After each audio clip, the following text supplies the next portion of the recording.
말씀하옵소서 주의 종이 듣겠나이다 라는 제목으로 하나님의 말씀을 전하도록 하겠습니다. 가정이 좀 화목하기 위해서는 필요한 것이 무엇인가 하면 소통이 잘 이루어져야 돼요. 서로 배려도 하고 격려도 하고 감사의 말도 하고 은혜로운 말도 하고 그런 덕을 세우는 말들을 하게 될 때 가정이 더욱더 건강하게 세워질 수 있다는 하는 사실이죠. 그래서 그런 말들을 자주 하게 될 때 부부 간의 소통도 잘 이루어지는 것이고 부모 자녀 간의 소통도 잘 이루어지게 되는 것입니다. 형제 간의 소통도 잘 이루어질 수 있다라고 하는 사실이죠. 이 소통이 부재가 될 때는 어떻습니까? 서로 오해를 할 수가 있는 것이고 그것으로 인하여서 갈등 구조가 되는 것이고 병들 수밖에 없다라고 하는 사실이죠. 그래서 우리가 해야 될 것이 무엇인가? 격려와 배려와 덕을 세우는 말, 은혜로운 말을 통하여서 서로의 말을 경청하고 들어주면서 공감하면서 이야기를 하게 될 때 이 소통이 잘 이루어질 수 있다고 하는 사실입니다. 그것은요 비단 가정만의 문제가 아니라 하나님과 우리의 관계에서도 마찬가지예요. 우리가 하나님의 말씀을 잘 듣고 경청하고 그 말씀을 잘 받아들이고 또 우리 하나님 앞에 필요한 것을 또 조목조목 구체적으로 우리 하나님께 집중하면서 구하며 또 알게 될 때 하나님과 우리의 그 소통이 잘 이루어지게 되는데 우리가 구할 것도 무엇을 구하는지 잘 알지도 못하고 하나님께서 우리에게 말씀하시는데 그 말씀에 대해서 경청도 하지 않게 될 때 소통의 부재가 생기는 거예요. 우리가 하나님 앞에 기도하면서 하나님의 뜻을 구하게 될 때 하나님께서 깨닫게 하신 지혜가 있거든요. 그래서 어려움이 있어도 이겨나갈 그 힘들을 우리 하나님께서 우리에게 공급해 주시는데 우리의 그 소통이 잘 이루어지지 않게 될 때는 우리가 어렵고 힘든 일들이 발생하게 될 때 왜 나에게만 이런 힘든 일이 생기는 걸까?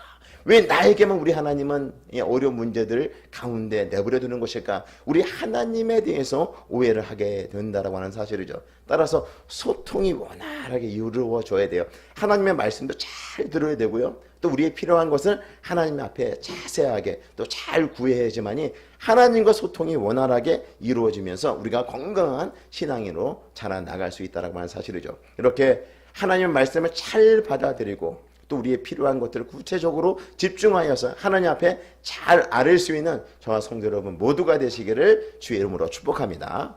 오늘 말씀 1절에 있는 말씀을 보시게 되면 이런 말씀이 있습니다.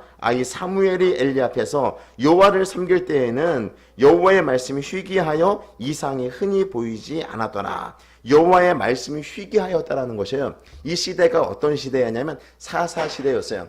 사람들이 각자 자기의 소견대로 자기 소견은 옳은 대로 행했던 시대였어요. 왕이 없으므로 하나님을 왕으로 모시지 아니하고 종교적 행위는 남아 있었지만 하나님을 전혀 두려워하지 않아요. 하나님의 말씀을 전혀 존중하지 않는 그런 시대였다라는 것이에요. 그래서 말씀이 희귀하였다, 이상이 보이지 아니하였다 이렇게 말씀을 하고 있는 거예요. 하나님께서 보여주신 그 계시의 말씀을 그들이 깨닫지 못하였다라는 것입니다. 하나님의 음성을 듣지 못하는 그 시대였다라는 거예요. 종교적인 형태 예배도 있었고 또 그 당시엔 제사라고 이야기를 했죠. 제사도 있었고 하나님 앞에 올려드리는 기도도 있었고 또 예물도 있었고 찬양도 있었고 다 있었던 것 같은데 하나님의 말씀이 희귀하여 이상이 보이지 않았다라고 말씀하고 있습니다. 하나님의 말씀을 듣지 않는 시대였다라는 것이에요.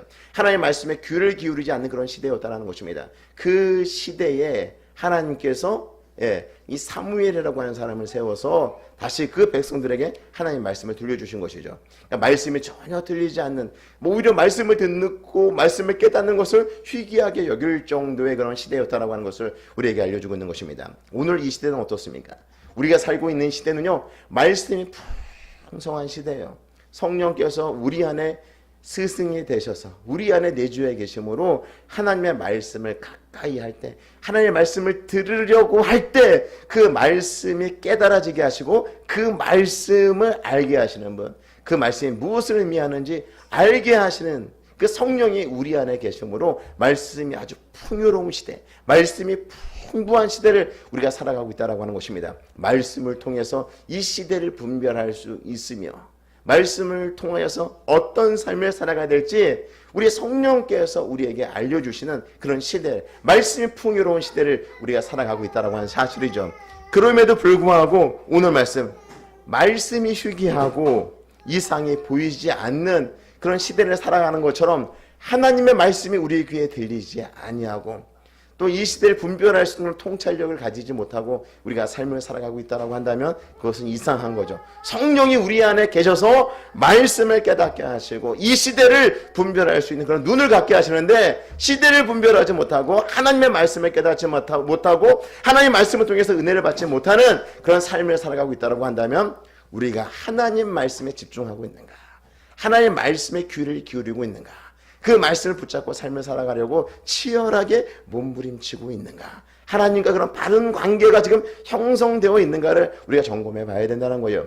그 시대에는 이 사사시대, 암흑기와 같은 시대였지만 이 시대는 어떤 시대예요? 성령이 우리 안에 내주에 계셔서 하나님의 말씀을 깨닫게 하시고 알게 하시고 말씀이 그 부유한 시대, 풍성한 시대를 살아가고 있다는 것이에요.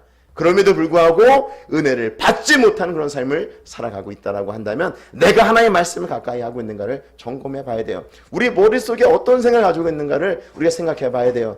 이 고리타분한 말씀, 2000년 전에 하나님께서, 적어도 제일 빠른 말씀이 2000년 전에 지어진 말씀이잖아요, 이 신약 성경이.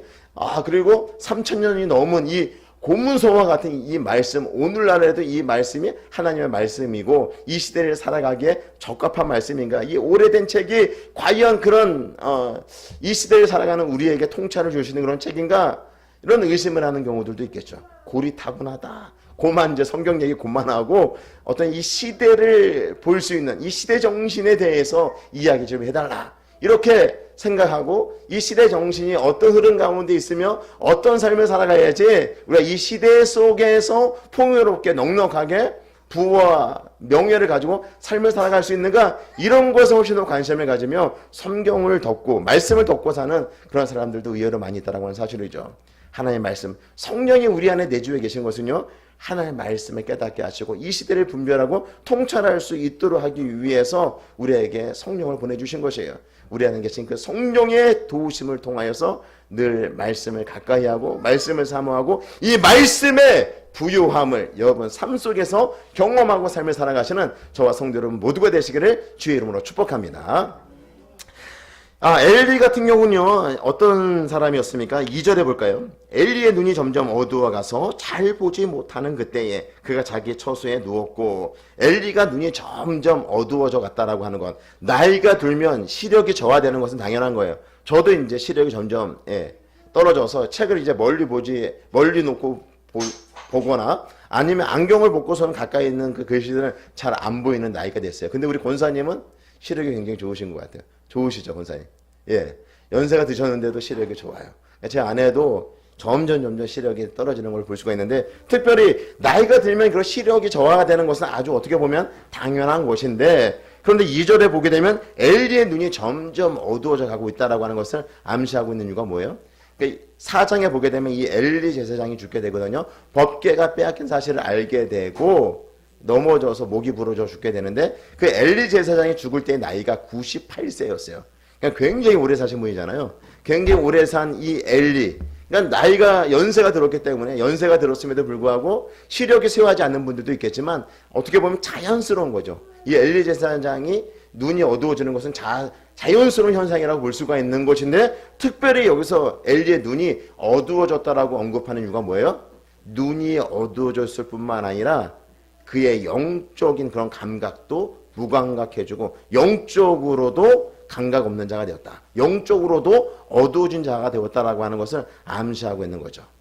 눈이 어두워졌지만 눈이 어두워진 것이 아니라 영적 안목도 어두워진 그런 엘리의 제사장을 그렇게 표현하고 있다라고 볼 수가 있는 거죠. 실제로 한나가 자녀가 없어서 그 자녀를 낳기를 위해서 하나님 앞에 간절히 기도하게 될 때 그 한나에게 술을 끊으라고 얘기를 하잖아요. 독주를 끊어라. 술 취했다.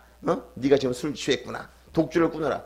오히려 이 한나가 그렇게 하나님 앞에 간절히 기도할 때면 어때요? 그 영적으로 분별력 있는 그런 제사장이었다라고 한다면 함께 그 여인을 위해서 기도해 주었을 거예요. 근데 그러지 못하니까 울고 있는 그 여인을 향하여서 술을 취했구나, 독주를 끊어라, 이런 말을 할 정도로 분별력이 없는, 영적으로 감각이 없는 사람이 바로 이 엘리 제사장이었죠. 뿐만 아니라 이 엘리 제사장의 두 아들 홈리와 비느하스가 있지 않았습니까? 홈리와 비느하스가 그들이 악을 행하는데 그 악을 행하는 원인이 무엇이었다고요? 하나님을 알지 못하였다. 하나님을 알지 못한 1차적인 원인은 홈리 비느하스 그들에게 문제가 있는 것이지만 성경에서는요 그 부분을 언급하면서 엘리 제사장의 잘못을 지적해요. 그것은 바로 엘리 제사장이 하나님보다도 그 자녀들을 홈리와 비나스를 더 중하게 여겼다라고 하는 말씀이 있습니다. 그래서 그들을 하나님의 말씀으로 제대로 양육하지 그런 못한 부분에 대해서 하나님이 지적을 하고 있는 거죠. 자녀를 하나님의 말씀으로 제대로 양육하는 것, 그것도 영적인 부분에 깨어있는 그런 사람들이 그 부모가 할 수 있는 부분이다라고 하는 것을 말씀해 주고 있는 것이죠. 이렇게 엘리는 눈만 어두워져 간 것이 아니라 영적으로도 이 분별력을 상실해 가고 있었다. 영적 안목이 없는, 영적 안목도 어두워져 가는 그런 사람이었다라고 하는 것을 말씀해 주고 있습니다. 뿐만 아니라 하나님께서 사무엘을 3번이나 부르잖아요. 총 4번을 부르는데 두 번째까지 부를 때까지 이 엘리 제사장이 감지를 못해요.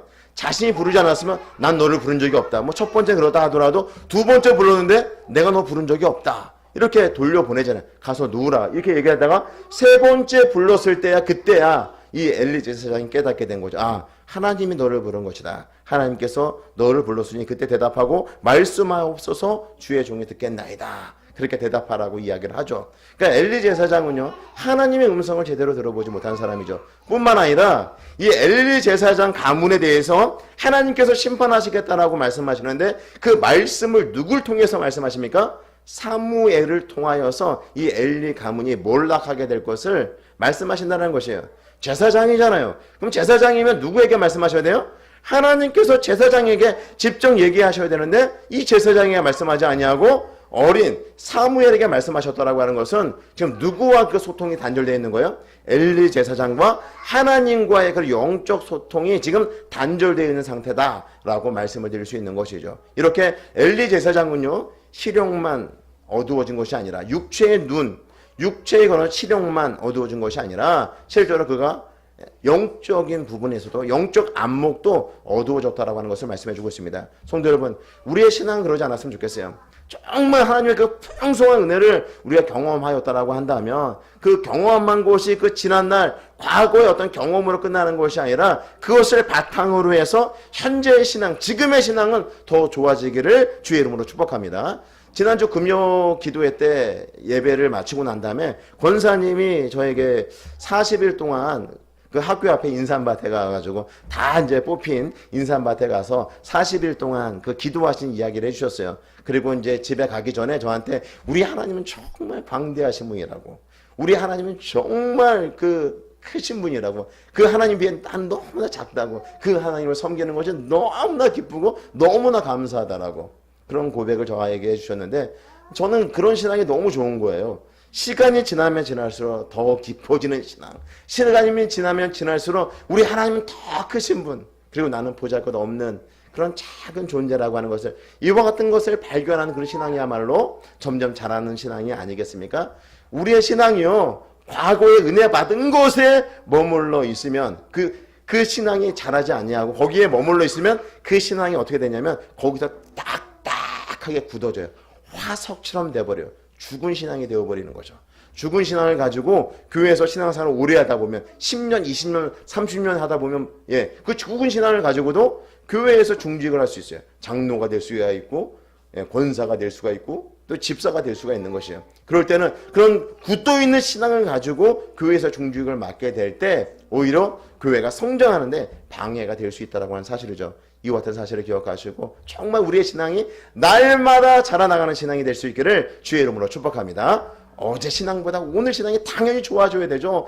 옛날은 참 믿음이 좋았었는데, 옛날 참 열심히 주를 섬겼는데, 옛날 얘기하지 마시고요. 옛날보다 참 그때는 어리석어서, 그때는 참 부족했어, 그때는 하나님의 사랑이 깊지 않았어, 지금 내가 하나님 제대로 믿고 있지, 이런 고백을 우리가 할 수 있어야 되고, 지금 하나님께서 나에게 주시는 그 은혜가 너무나 크다라고 고백을 할 수 있어야 된다고 하는 사실이죠. 과거에 머무는 신앙이 될 때는 우리가 어떻게 된다는 거예요? 나이가 들어서 이것은 해도 안 되고, 이것은 다 해봐서 또 안 되고, 안 되는 것들이 너무나 많아지는 거예요. 하지만 하나님의 은혜를 경험하면 우리는 도전할 수 있는 거죠.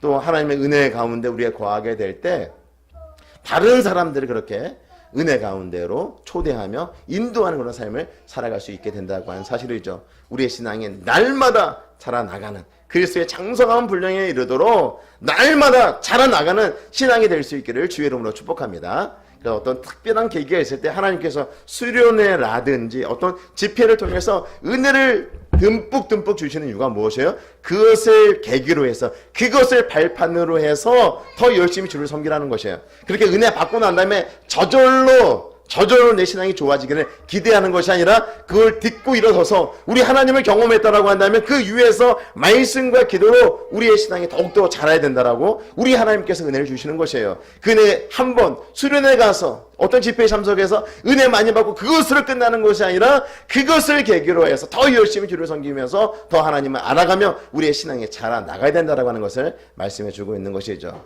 한번 비교해 보시기 바랍니다. 어제의 신앙이 좋았는가? 지금 나의 신앙이 좋았는가? 우리의 신앙이 점점 자라나가는 신앙이 될 수 있기를 주의 이름으로 축복합니다.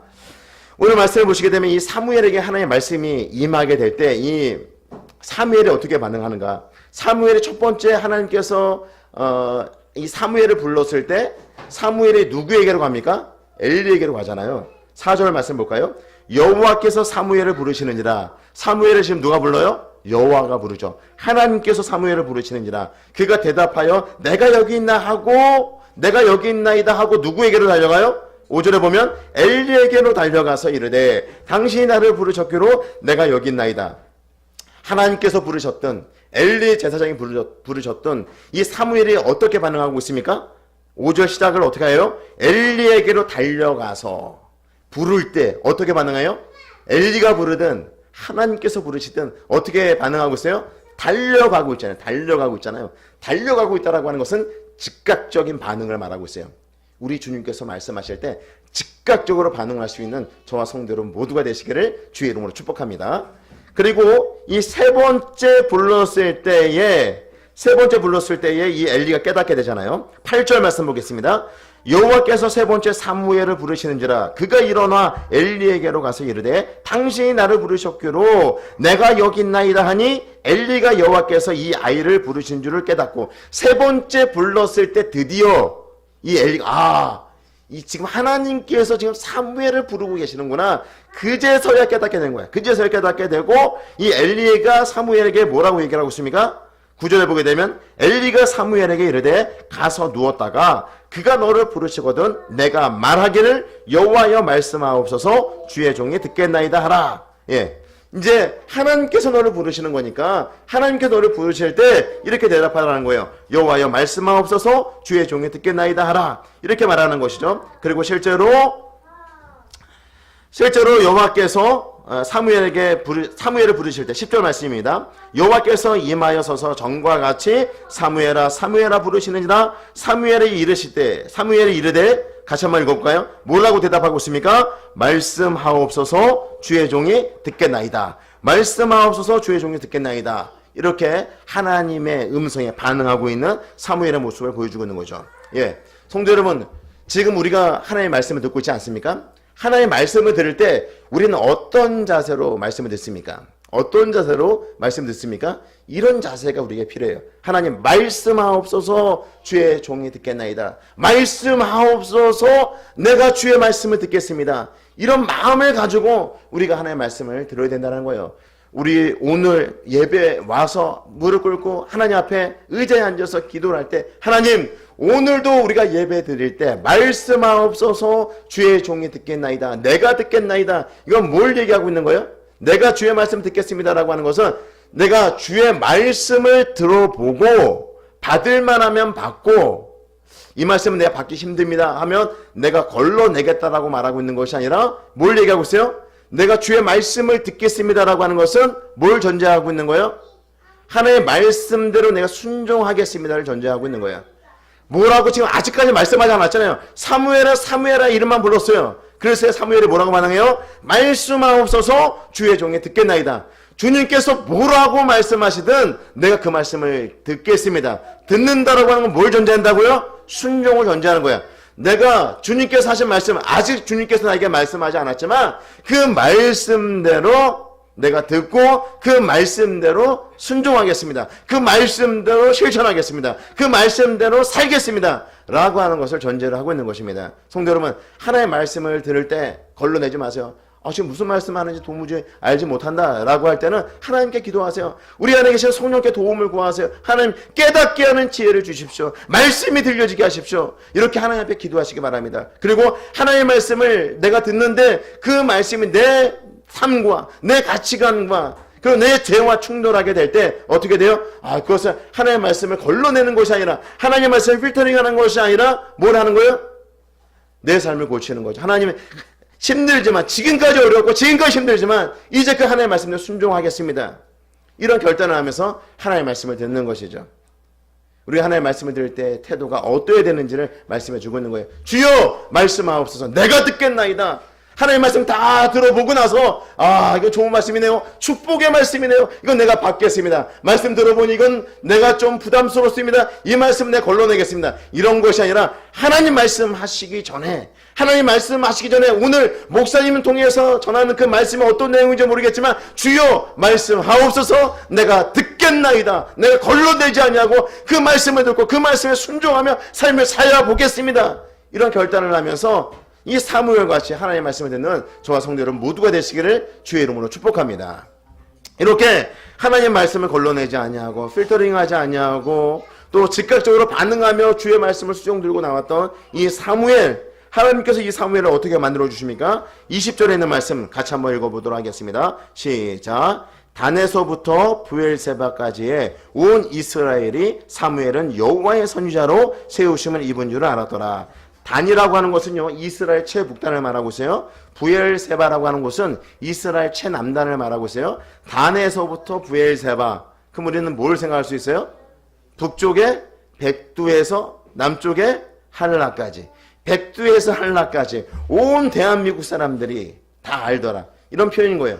단에서부터 부엘세바에 있는 모든 사람들이 누구를 안다는 거예요? 사무엘은 여호와의 선지자로 세우심을 입은 줄 알더라. 사무엘이 어떤 삶을 살았을 때 달려와서 말씀하옵소서 주의 종이 듣겠나이다. 하나님 말씀을 걸러내지 아니하고 하나님의 말씀대로 살려고 그렇게 힘쓰는 그런 이 사무엘을 우리 하나님께서도 인정해 주시고 온 이스라엘 사람들로부터 인정받는 그런 삶을 살아갈 수 있도록 선지자로 우리 하나님께서 세워주시고 그렇게 인정해 주셨다고 하는 것을 말씀해 주고 있는 것입니다. 이 땅을 살아가는 하나님의 백성들, 하나님의 자녀들, 우리는 정말 이 세상에서 하나님의 자녀로서 삶을 살아가면서도 사람들로부터도 인정받고 싶어 하잖아요.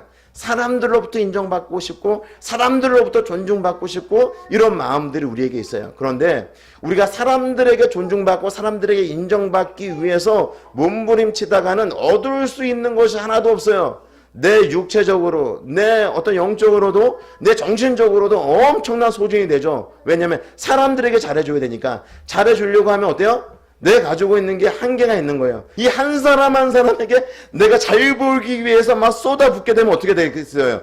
일일이 다 만나주고 관계하고 또 살피고 이걸 육체적으로 그 이 모든 일들을 하게 된다면 어떻게 되세요? 처음에 기분이 좋을 때 어때요? 기분 좋을 땐 기쁘게 하는 거예요. 그런데 내 육체가 하나밖에 없는데 그 많은 사람들을 어떻게 일일이 다 상대하면서 그들 다 만족시키면 살아갈 수 있겠어요? 그건 어려운 거죠. 지치게 되면 어떻게 돼요? 나가 떨어지는 거죠. 잠수 타게 되고 연락해도 연락도 안 되고 그리고 그 온 얼굴에 그 힘든 표정이 그대로 역력히 드러나게 되는 거죠. 우리가 사람을 만족시킬 수 없어요. 한 사람도 만족시킬 수 없어요. 내가 건의한 사람을 만족시키기 위해서 다 퍼준다고 해도 나중에 내가 지치게 되는 거야. 그러니까 사람에게 잘 보이고 사람에게 인정받으려고 하는 것만큼 어리석은 것이 없어요. 교회 지도자가 사람들로부터 이 성도들로부터 인정받기 위해서 다 하나님께 주신 은혜 가지고 하면 감당이 되는데 그냥 하나님을 배제한 상태에서 내가 하려고 한다면 저도 나가 떨어질 거예요. 지쳐가지고 못 일어날지도 몰라요. 사람한테 인정받으려고 하지 마세요. 사람들에게 잘 보이려고 할 필요도 없어요. 누구에게 잘합니다. 누구에게?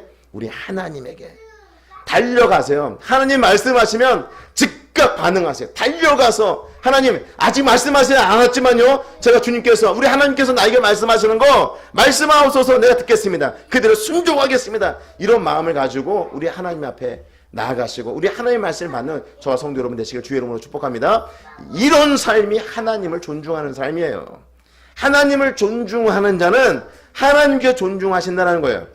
우리 하나님께서 높여주시고 우리 하나님께서 존중해 주시고 우리 하나님께서 사람들로부터도 존중받는 그런 삶이 되도록 만들어 주신다는 건 사실이죠. 이제부터는요, 사람들에게 인정받으려고 하는 그런 노력들을 버리세요. 사람들은 내가 잘해주면 어떤 생각 가지고 있어요? 잘해주면 뭐야? 얘가 왜 나한테 잘해줘? 뭘 기대하는 거야? 뭐 이런 생각들 가지고 있잖아요. 왜 그래? 안 하던 행동을 왜 하는 거야? 이런 생각. 사람들 그렇게 반응해요. 그냥 한번 두고 보자, 얼마나 잘하나.